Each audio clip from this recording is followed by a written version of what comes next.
So today I'm going to show you how I do my typical edit of an interior shoot.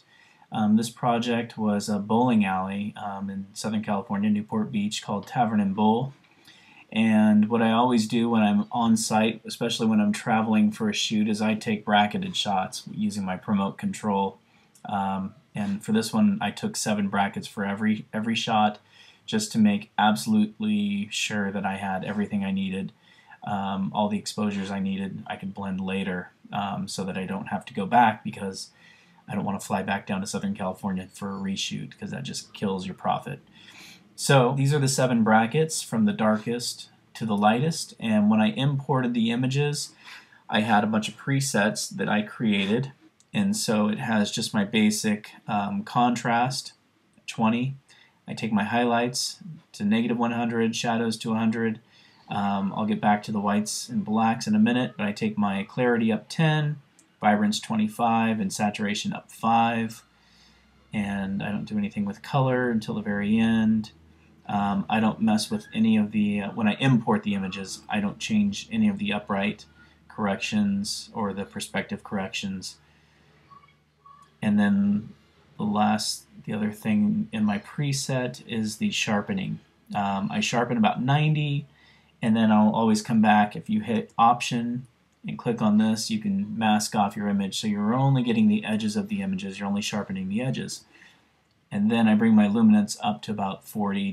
Depends on what my ISO is. If I have a really high ISO, I'll bring this up a little higher. The lower the ISO, I bring this a little lower. The rule of thumb, though, is to take your amount. If that's 90, then you should have this to 10. It should add up to 100. So if this was 75, you'd have this at 25. But I like this a little bit higher. I like my images very sharp. It makes the image look really crisp and clean. And then I like the walls and everything else to be very smooth, the flat surfaces. So I bring this up to about 40. And that's just my personal preference. You can do whatever you like on your own images. So this is my bracketed set. The image I like the best to start with. This is considered my middle image, but I was using a tilt-shift lens, and whenever you set your exposure and with a tilt-shift lens, if you set it after you've already tilted or shifted the lens, it's not going to come out correct. You have to set your exposure with the lens zeroed out and then shift it or tilt it, or else you'll be either on the darker or the lighter end, usually on the lighter end.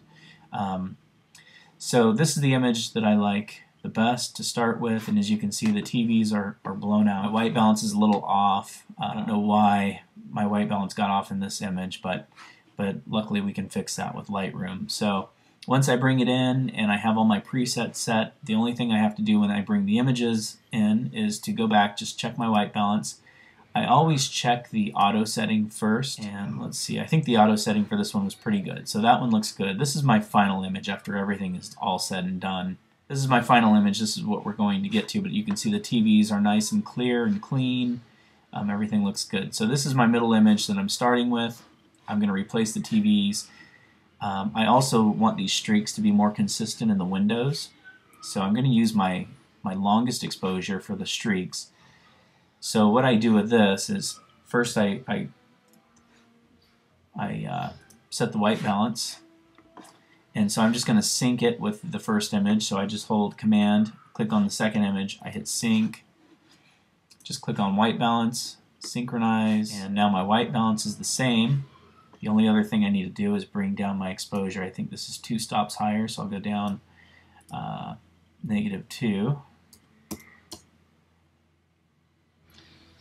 And now it's about the same exposure as my middle image. Perfect.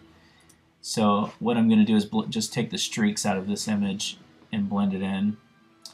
And then I'm going to take the televisions out of one of these darker images. It was a little faster shutter speed, so the TVs are going to be a little more clear and a little darker. But what I'm going to do before I blend them, I'm going to brighten this up. I'm going to bring my exposure up about 2.6 stops, so the exposure is about the same. Now you can see this one is really orange. I'm not going to correct the white balance in this because the televisions are in the correct white balance for whatever reason. So I'm going to bring all three of these images into Photoshop and I'm going to start blending, and I'll do that now. So all I need to do is select the three images I want, which are the darkest one, my middle range image, and the brightest one I'm going to use for the streaks in the background. Hit Command, select the images, then Control click any of the images. Edit in Adobe Photoshop, open as layers in Photoshop. So here they are, you can see them up here. That's my middle image right there. So I'm going to bring this one, pull it down to the bottom, and then I'm going to put layer masks over each of these. So I hold my Option and then click the layer mask, and then over this one, let's see, yeah, this is the one for the TVs. I could rename them, but for this purpose, I'm not going to do that. So I just hit Option, black that one out. And so the first thing I'm going to do is use this image to get my televisions. So I just make sure by hitting X, I make sure this is white on top. And I'm just going to bring in TVs.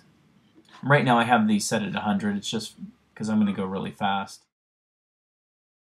So yeah, that's a little better. So you can see the TVs look much cleaner. And then what I would normally do is I just cut this television and paste it down here and just use my skew tool to make it fit so that this television comes in. If you look at the final image, I believe that's what I did here. You can see the final image. I actually brought this image and pasted it here. I'm not going to waste my time doing that now.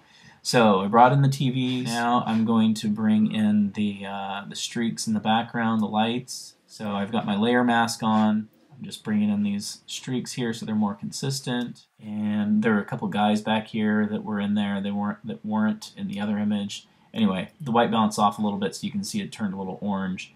So I'm not going to do that now. We're perfect so that I could bring in take these guys out of the back image because they were in one of the shots. There's nothing I can do about that. Okay, so now that I got my streaks in, I've got the televisions set, they look good. Normally, like I said, I would paste this image here. Everything's good, and so I'm not going to worry about merging this other one down. It's taking too long. So I'm just going to make a copy of my base image, Command J, and I'm going to start cleaning up the image. And I like to use my healing brush, and I like to zoom in, Command plus, and I like to clean up the floor. It's the first thing I do. So I'll do that throughout the images. All these little things that are distracting on the floor, anything in the ceiling. I like to remove anything that I can off the walls to make the walls look as clean as possible. And so I'm going to remove this light here, this security camera. So I remove anything I can off the walls. If there's light switches, fire alarms. I'd be a little more careful if I was doing this for real, but I've already done all of this in my final image. The next thing I do, so then I would merge that down once I'm satisfied with everything. So I create two more layers. In one layer I do a high pass filter, other high pass. So I go up to 4 pixels, I say OK. So there's my high pass, and you can see the TVs that were brought in. Anyway, after the high pass, I change it to overlay, then I hit Option, click the mask, and I only bring back things that I want to sharpen. For example, these beer taps look really nice. I want to bring that wood grain in. So I bring that wood grain in and make that nice and sharp so it brings out the detail. Architects love to see the materials in their photos, so this is a really nice way to bring in your materials. And then the other layer, do a Gaussian blur, and I do about 4 pixels as well, and I put a mask over it.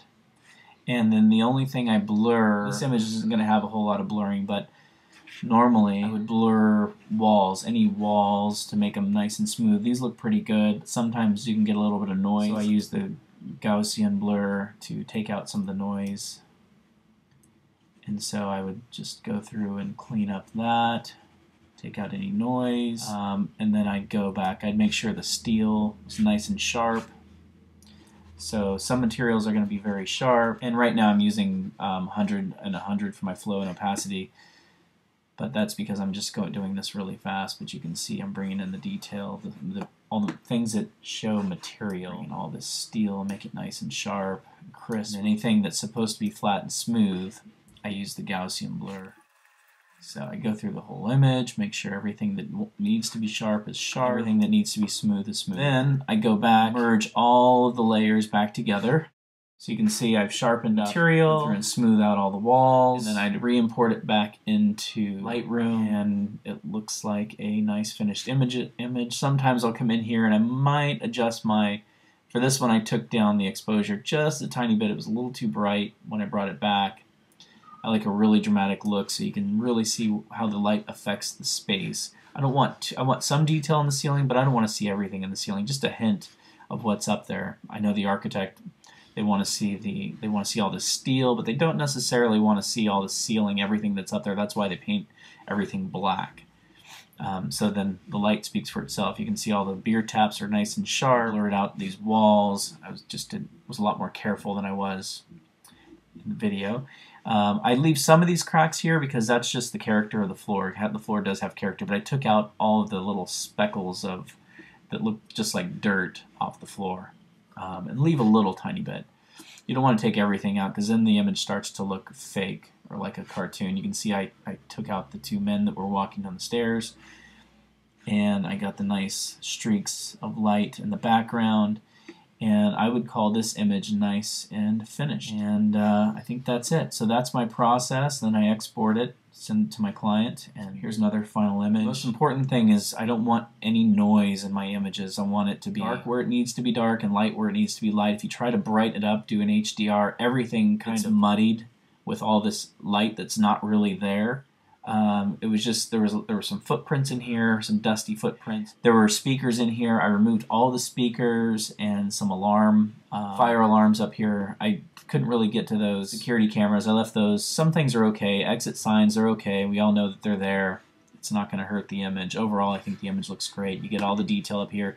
You get a hint of detail. There was a lot of light in this one, and I had a little bit of lens flare, so I had to what I did is I used my paintbrush and just selected a paint color close to the area surrounding the lens flare, and I just darkened it a little bit.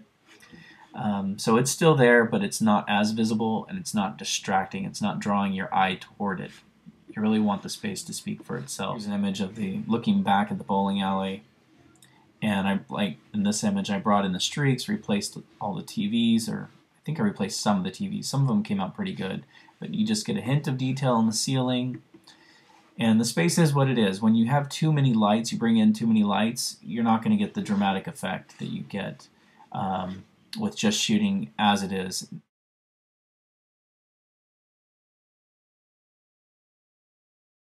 Now, some spaces you do have to bring in light. If it's an office space that relies on a lot of outside light, you should bring in some lights to really brighten it up.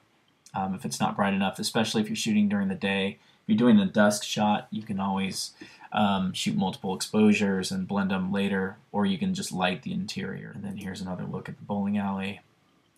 And these lights in the background were changing colors. They had multiple colors in the bowling alley. It was a really neat space. Here's some of the different colors. They had blue and red and like this purpley light. And in order to shoot multiple exposures, I had to have them stop the transition of the LEDs and just shoot everything with one color. So we chose this white color. The red was a little too dark. The red and the blue were too dark. It didn't look very good. Yep, so that's it. That's how I blend my images. That's my process. And that should be everything you need. So, goodbye for now.